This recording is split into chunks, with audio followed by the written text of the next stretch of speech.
সুবহানাল্লাহ সুবহানাল্লাহ। সম্মানিত দিনী ভাইরা, এখানে এই যে দেখতেছেন পানি কলকল চলচল করে যাচ্ছে।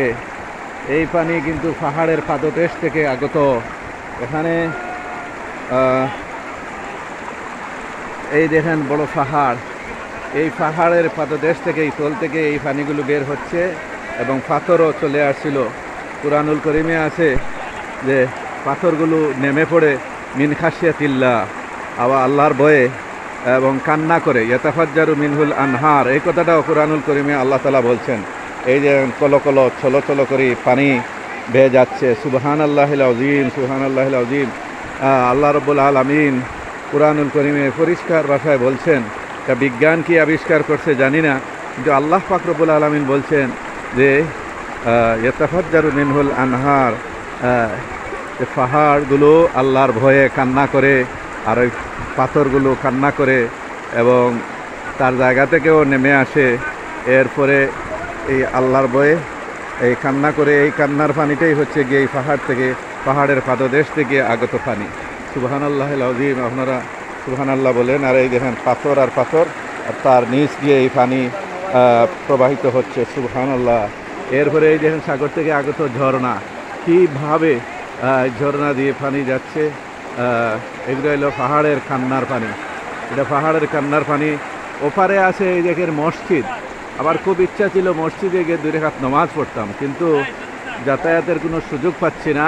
এইটা একেবারেই এখানে লেখা আছে সীমান্তবর্তী এলাকা, নির্ধারিত লাইন অতিক্রম করা নিষেধ, আইন মেনে চলুন, বিজিবিকে সহায়তা করুন, এই কথাটা এখানে লেখা আছে।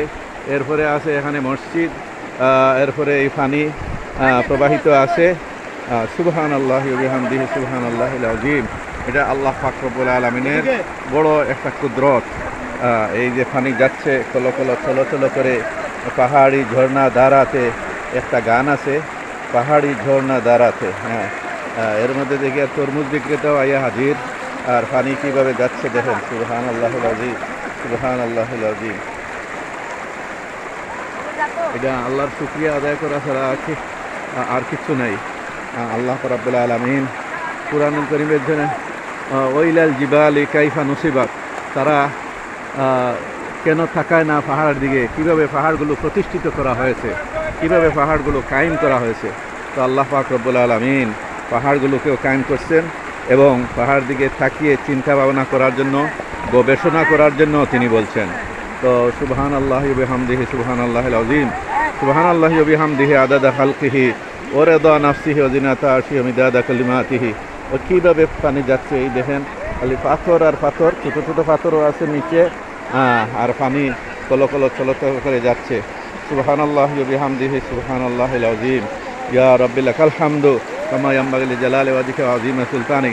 পর্যটকরা আসেন বহু জায়গায়, 2-3 দিনী ভাই তারা পানিতে নেমে গোসল করছেন, সাঁতরাচ্ছেন, নিজের গায়ে পানি ছিটাচ্ছেন। এইভাবে আরও অনেকেই আছেন। আর পানি তো যাচ্ছে। সুবহানাল্লাহি আলহামদুলিল্লাহ ওয়া লা ইলাহা ইল্লাল্লাহ আল্লাহু আকবার, আল্লাহু আকবার কবীরা আলহামদুলিল্লাহি কাসীরা ওয়া সুবহানাল্লাহি বুকরাতাম ওয়া আসিলা।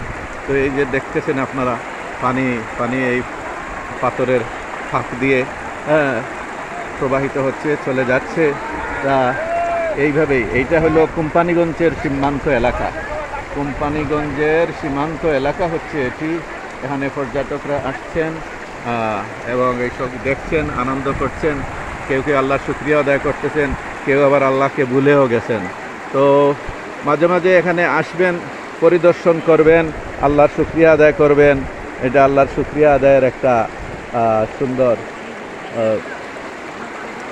জায়গা। এখানে আসিয়া আল্লাহর কুদরতকে স্মরণ করবেন, আল্লাহর অস্তিত্বকে স্মরণ করবেন। পৃথিবী এক সময় কাঁপতেছিল।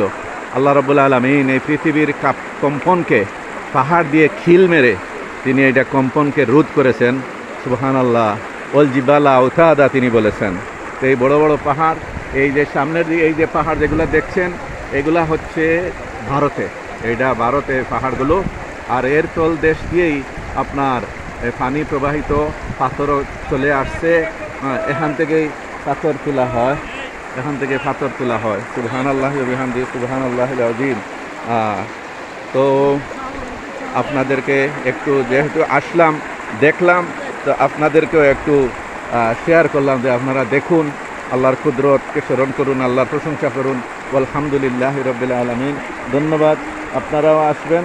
আমরা এই সিলেটের প্রসিদ্ধ জায়গা কোম্পানিগঞ্জে আসলাম, এই সীমান্তবর্তী এলাকায়, এবং এই আমরা ঝর্ণা ধারা দেখছি, পানি প্রবাহিত হতে দেখছি, পাহাড় দেখছি, মানুষের কুশল আনন্দ দেখছি।